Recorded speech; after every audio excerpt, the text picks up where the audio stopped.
Hello guys, स्वागत है आप सभी के मेरे चैनल फिजिक्स फील्ड में। तो आज हम लोग पढ़ने वाले हैं थर्मोडायनेमिक प्रोसेसेस। और बाकी कोई वीडियो देखनी हो अपनी थर्मोडायनेमिक्स से रिलेटेड तो अपनी एक प्लेलिस्ट बनी हुई है, तो आप आई टैब में जाके प्लेलिस्ट एक्सेस कर सकते हैं। वहाँ काफ़ी वीडियोज़ हैं आपके हेल्पफुल, कुछ न्यूमेरिकल्स का सॉल्व वाले वीडियोज़ भी हैं और जो थ्योरी है वो भी है। ठीक है, कंसेप्ट क्लियरिटी के लिए भी आप जा सकते हैं और न्यूमेरिकल प्रैक्टिस करनी हो तो भी आप पढ़ सकते हैं। ठीक है, तो आज हम लोग थर्मोडायनेमिक्स प्रोसेस करने वाले हैं। थर्मोडायनेमिक प्रोसेस एक्चुअली क्या है कि अगर कोई भी थर्मोडायनेमिक प्रोसेस होता है तो उसमें कुछ जो हमारे जैसे हो गया प्रेशर हो गया, ठीक है, जैसे हो गया वॉल्यूम हो गया, ठीक, जैसे हो गया टेम्परेचर हो गया, जैसे हो गया इंटरनल एनर्जी हो गया, जैसे हो गया अपना इंट्रॉपी हो गया, ठीक है, जैसे अपना हो गया इंथैल्पी हो गया। तो ये सारी चीज़ें जो है ना वो चेंज आती हैं। तो उन्हीं चेंज को पढ़ने के लिए वो चेंज किस प्रकार से होगा और उसको हैंडल कैसे करना है, उस चेंज को पढ़ने के लिए हम लोग थर्मोडायनेमिक प्रोसेस पढ़ते हैं।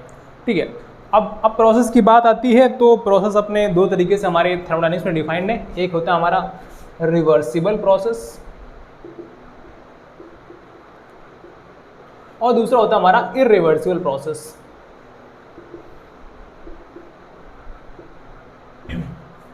ठीक है भाई, अब रिवर्सिबल और इरिवर्सिबल की क्या थ्योरी है ये समझिए ध्यान से। रिवर्सिबल का मतलब होता है, जो शॉर्ट आसान शब्दों में समझाएं, कि वो प्रोसेस जो हो भी जाए और पता भी ना चले एकदम अचानक से, ऐसे मतलब आराम से बिल्कुल हो गया और पता भी नहीं चला, पर वो बहुत स्लो भी होता है। ठीक है, पर हम लोग पढ़ते समय रिवर्सिबल प्रोसेस ही पढ़ते हैं, क्योंकि इरिवर्सिबल प्रोसेस पढ़ना है तभी इतना आसान नहीं है, उसको समझना थोड़ा कठिन है। तो अपने सिलेबस में तो रिवर्सिबल प्रोसेस ही हैं जितने हैं। ठीक है, तो रिवर्सिबल प्रोसेस जब भी कोई कहे काफ़ी स्लो होते हैं और इक्विलिब्रियम हमेशा मेंटेन रहता है। ठीक है, इक्विलिब्रियम हमेशा मेंटेन रहता है। इसमें एक टर्म भी यूज़ करते हैं, वो ध्यान रखिए, क्योंकि अगर आपको क्वेश्चंस के माध्यम से अगर आपको सुनने को मिला, आपको ये ना लगे कि कभी सुना नहीं है। वो टर्म होता है क्वासी स्टैटिक। ठीक है, ये टर्म इसीलिए डिफाइंड होता है, बहुत ही ज़्यादा स्लो होता है, ये बहुत धीरे प्रोसेस हो रहा होता है, सारे इक्विलिब्रियम कंडीशंस को मानते हुए धीरे से प्रोसेस चल रहा होता है, एकदम स्लोली एकदम आगे बढ़ रहा होता है। ठीक है, तो इक्विलिब्रियम भी होता है। इक्विलिब्रियम भी हमारा 2-3 प्रकार का इक्विलिब्रियम होता है, वो भी समझ लीजिए, वो काम आएगा आप लोग को। मतलब अगर किसी ने पूछ दिया इन केस, वैसे न्यूमेरिकल करते समय इसका कोई यूज़ नहीं है, बट थ्योरी थोड़ी बहुत आनी चाहिए। अगर किसी ने पूछ लिया हाँ भाई थर्मोडायनेमिक्स आता है, क्या आता है, तो इक्विलिब्रियम में 3 प्रकार के इक्विलिब्रियम होते हैं अपना एक होता है मैकेनिकल इक्विलिब्रियम, एक होता है अपना केमिकल इक्विलिब्रियम और एक होता है अपना थर्मल इक्विलिब्रियम। मैकेनिकल जैसे बात करें तो अपना फोर्स बैलेंस की बात आती है। प्रेशर अपना जैसे नहीं, किसी लिड में किसी अपना जो भी अपना मान लीजिए कोई सरफेस है तो वहाँ पर प्रेशर दोनों तरफ से बैलेंस होना चाहिए।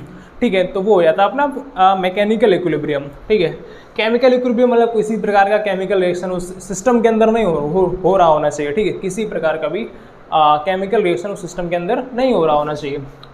थर्मल की बात आती है तो अपना टेम्परेचर जो है ना वो बहुत ही मतलब यूनिफॉर्मली बड़े घटे अगर होना है तो बहुत ही यूनिफॉर्म तरीके से होना चाहिए। ठीक है, तो ये तीनों प्रकार के अगर इक्विलिब्रियम मेंटेन है, बहुत ही स्लो हो रहा है प्रोसेस, तो ये हम लोग कहते हैं रिवर्सिबल प्रोसेस। और ये ऐसा प्रोसेस है जिससे पाथ डिफाइंड होता है।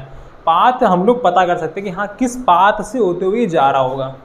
ठीक है, तो मेनली सारे जितने आगे के प्रोसेस पढ़ने वाले जो हमारे सिलेबस में, जैसे आइसोबारिक, आइसोकोरिक, आइसोथर्मल है ना, और अपना एडियाबैटिक, तो वो सारे हम लोग रिवर्सिबल के अंदर पढ़ने वाले हैं।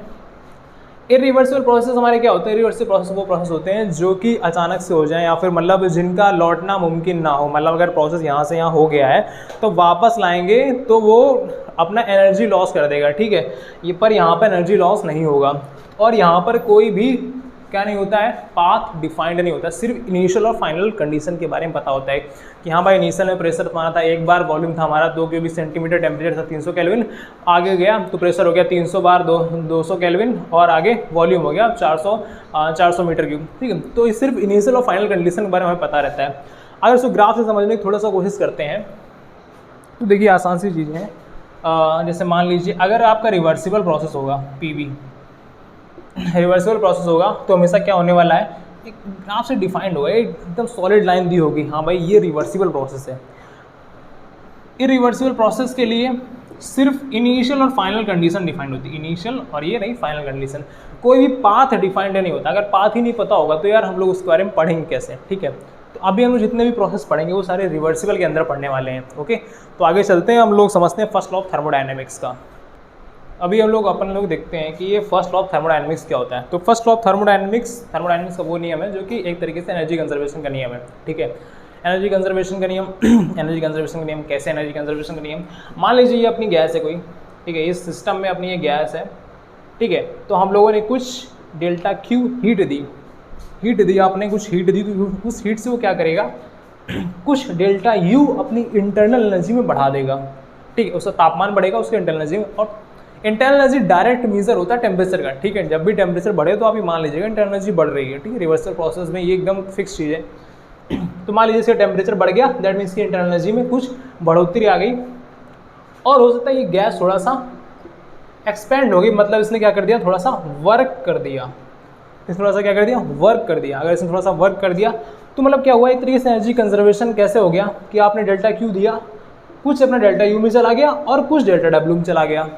दूसरा एकदम आसान तरीके से समझें कि अगर मान लीजिए आपकी 200 रुपये आए हैं, ठीक है, 200 रुपये आपने कमाए, तो आपने क्या किया है कि भाई घर खर्च के लिए आगे के लिए 50 रुपये रख लेते हैं, या फिर अपने हिसाब से 100 रुपये रख लेते हैं, ज़्यादा कंजूस हुए, और बाकी बाहर 150 रुपये पहले वाला और 100 रुपये दूसरा वाला खर्च कर सकते हैं हम लोग, ठीक है। तो ये जो खर्च करना हो गया ये डेल्टा डब्ल्यू हो गया, जो कि उसने काम किया, और जो अपने पास रख लिया ये हो गया डेल्टा यू। और डेल्टा क्यू क्या था, वो जो रुपये उसने कमाए या फिर वो जो हीट उस पर दी गई, ठीक है।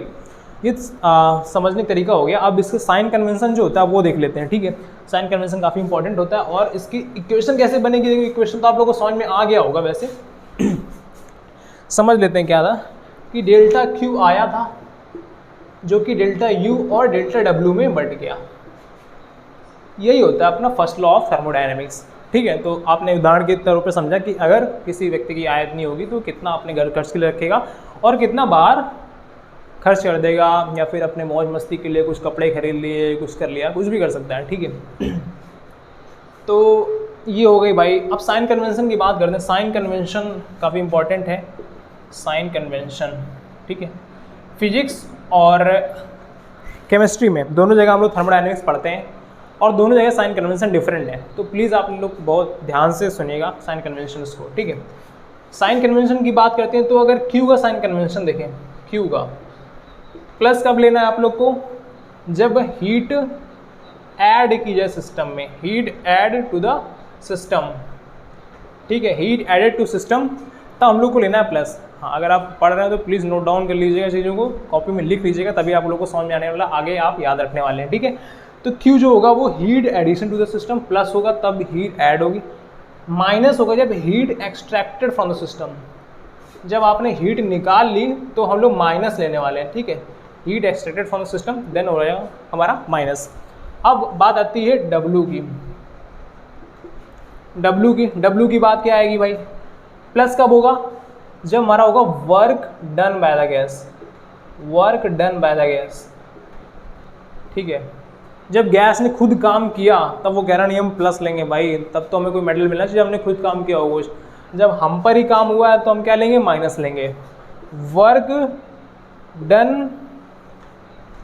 डन ऑन द गैस, ठीक है। यहाँ पे क्या है, work done on the gas है, तो वर्क डन जब ऑन द गैस होगा तो हम लोग लेने वाले हैं माइनस। तो ये चार चीज़ों को ध्यान रखिएगा, बहुत ध्यान से अपना न्यूमेरिकल्स आए तो उनको हैंडल करिएगा। प्लस माइनस की कभी कभी गलती के कारण हम लोग के नंबर कटे आते हैं, +4 से -1 भी जा सकते हैं, ठीक है। तो ये चीज़ें ध्यान रखने की चीज़ें, नोट डाउन कर लीजिएगा, ओके। और इंटरनल एनर्जी के बारे में सिंपल सी चीज़ है, जब भी टेम्परेचर बढ़े तो अपना इंटरनल एनर्जी पॉजिटिव होगी, टेम्परेचर घटे तो अपना इंटरनल एनर्जी नेगेटिव होगी, ठीक है। तो ये सिंपल चीज़ें हैं। अब आगे देख लेते हैं हम लोग थर्मोडायनेमिक प्रोसेस में, इसके एग्जाम्पल एक दो देख लेते हैं। देखिए दोस्तों, अब देखते हैं अपना एग्जाम्पल क्या है। तो एग्जाम्पल से समझने का प्रयास करते हैं, अभी तो जो पढ़ा है उसको इम्प्लीमेंट कैसे करना है। In a given process work done on a gas, work done on a gas is 40 joule. देखिए भाई ध्यान रखिएगा, ये वर्डिंग इंपॉर्टेंट है, ये वर्डिंग ही समझ गए ना तो बस खेल हो गया। Work done on a gas is 40 joule and increase in its internal energy, internal energy में बढ़ोतरी आ रही है, कितनी की, 10 जूल की इंक्रीज हो रहा है, जाहिर सी बात है पॉजिटिव ही लेंगे।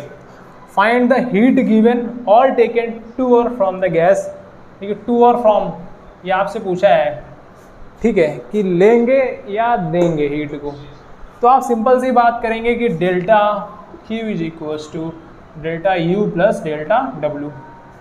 ठीक है, ये तो जैसे ही आपके दिमाग में आएगी भाई फर्स्ट लॉ थर्मोडायनामिक्स से सवाल है, ये खट से इक्वेशन लिख दी भाई, इसके बाद ही कुछ करेंगे, पहले इक्वेशन लिखेंगे।